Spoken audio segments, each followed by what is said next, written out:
we must protect the position of the American dollar as a pillar of monetary stability around the world. World War II, 1,300 U.S. soldiers, part of the so-called Ghost Army, top secret military units deployed to fool the Nazis, using inflatable rubber trucks, inflatable tanks, and artillery. Our next story is about gold. It's on fire. Prices have touched a record high this week. Yesterday, gold prices in India crossed the 73,000 mark.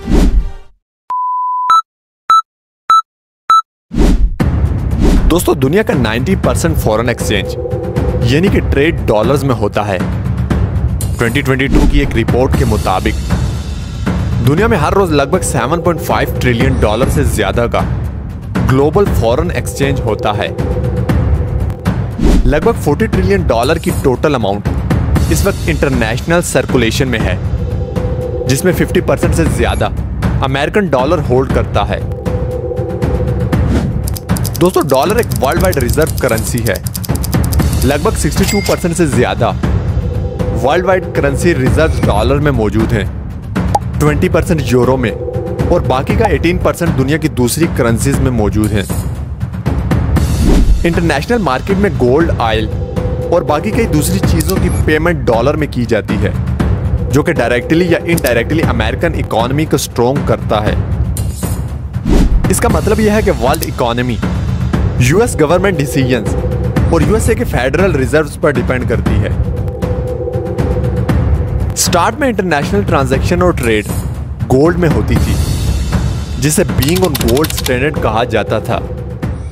कई सालों तक UK pound भी global reserve currency रहा, क्योंकि world war 1 से पहले British empire दुनिया के 24% एरिया को कंट्रोल करते थे।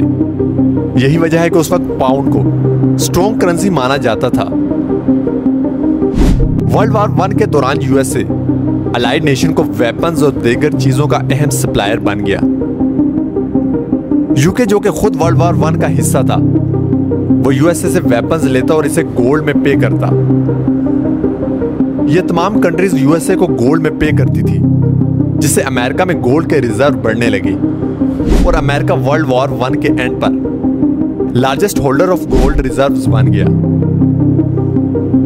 वर्ल्ड वॉर 1 के बाद यूके की इकोनॉमी बुरी तरह डैमेज हुई, जबकि दूसरी जानब गोल्ड के रिजर्व बढ़ने से अमेरिकन इकोनॉमी स्ट्रॉन्ग हो गई।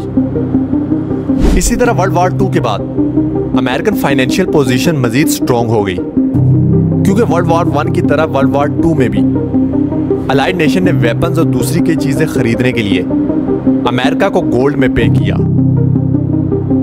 1944 में अलाइड नेशन ने वर्ल्ड वॉर 1 और वर्ल्ड वॉर 2 से होने वाले नुकसान और इकोनॉमिकल क्राइसिस पर काबू पाने के लिए एक कॉन्फ्रेंस बुलाई, जिसको ब्रेटन वुड्स कॉन्फ्रेंस कहा जाता है। इस कॉन्फ्रेंस में 44 अलाइड नेशंस के सरबराह मौजूद थे।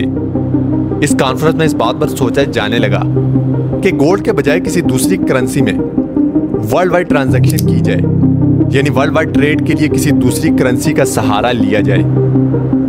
अमेरिका के पास उस वक्त दुनिया में सबसे ज्यादा गोल्ड के रिजर्व मौजूद थे। यही वजह थी कि वर्ल्ड वॉर 1 और 2 के बाद यूके के इकोनॉमिकल क्राइसिस और अमेरिका की स्ट्रॉन्ग इकोनॉमिकल पोजीशन को देखते हुए ब्रेटन वुड कॉन्फ्रेंस में यह फैसला किया गया कि दुनिया अब ट्रेड के लिए डॉलर को यूज करेगी, जिसके बाद डॉलर एक रिजर्व करेंसी बन गया। डॉलर अब लगभग दुनिया के सभी देशों में यूज होता है। वक्त के साथ साथ दुनिया की बाकी कंट्रीज भी इकोनॉमिकली स्ट्रॉन्ग हो रही हैं, जैसा कि चाइना, जापान, यूरोप। इन कंट्रीज के इकोनॉमिकली स्ट्रॉन्ग होने से यूरो, पाउंड और युआन भी स्ट्रॉन्ग हो रहा है। लेकिन डॉलर अब भी एक रिजर्व करेंसी है। डॉलर अब भी रिजर्व करेंसी में पहले नंबर पर है। अब यहां पर एक सवाल जहन में आता है कि क्या वर्ल्ड वाइड ट्रेड के लिए डॉलर लाजमी है? दोस्तों, याद रहे कि दुनिया में कोई भी ऐसा कानून या कोई भी ऐसा लॉ मौजूद नहीं है कि जिसके तहत दो देशों का आपस में लेन देन, यानी दो देशों की आपस में ट्रेड डॉलर में होना लाजमी है। अगर आज पाकिस्तान, इंडिया और चीन ये तय कर लेते हैं कि वो अपनी ट्रेड युआन में करेंगे, तो दुनिया का कोई कानून उन्हें रोक नहीं सकता। यही वजह है कि दुनिया के कुछ कंट्रीज डॉलर्स के बजाय अपनी रिजर्व करेंसी बनाने पर गौर कर रहे हैं, जैसा कि BRICS nations, Brazil, Russia, India, China और साउथ अफ्रीका। ये तमाम कंट्रीज अपने दरमियान ट्रेड के लिए एक नई करेंसी लाने पर काम कर रही हैं। दोस्तों, अमेरिका ने जिन कंट्रीज पर सैंक्शन लगा रखी हैं, वो कंट्रीज मोस्टली अपनी ट्रेड लोकल करेंसी में करते हैं, जैसा कि ईरान रशिया को ऑयल रशियन करेंसी यानी कि रूबेल में बेचता है।